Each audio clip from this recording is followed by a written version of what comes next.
My blueprint is basically, it's a plan for play. Before the kids begin to play, they will actually make a plan for that play, and then they have to follow it through when they go to the centers. So basically what we do is we start as a whole group at the carpet before play, and I model a blueprint. So I might model, Miss Garms is going to show us how to make a blueprint for the block center.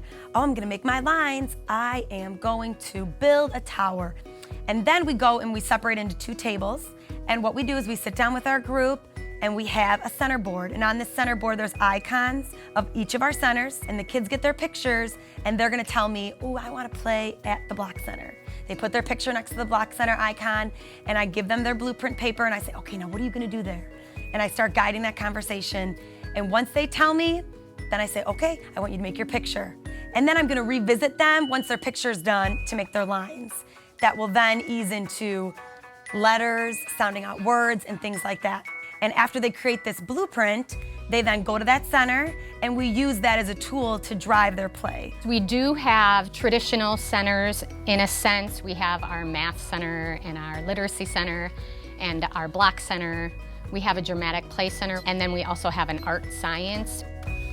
Our intention with the curriculum is to have a child make a plan and follow through on that, so we're supporting that self-regulation and supporting that ability to follow through on something. Daily debriefing is something that we do with each child individually. And I'm gonna say, okay, I'm gonna really focus on maybe these 3 kids today. I'm gonna see if Susie, for example, is following her blueprint.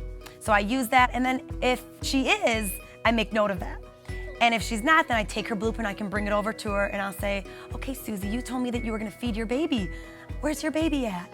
And I jump in, and then I can jump out and see if she's able to maintain her blueprint, if she's able to follow through with it. It teaches them to reflect on what they thought was going to happen, or reflect on what they wanted to do or decided to do, and then see if they actually did it. Did they stick to their plan? And if they did something else, tomorrow, let's try to stick to your plan. If this is what you're gonna plan to do, let's see if we can do that. So it definitely is an assessment piece, and we do have a play template where we keep track of the centers that the kids chose and where we needed to scaffold on their blueprint. And so we can kind of gradually track their progress, and we always refer to that too with the parents during conferences.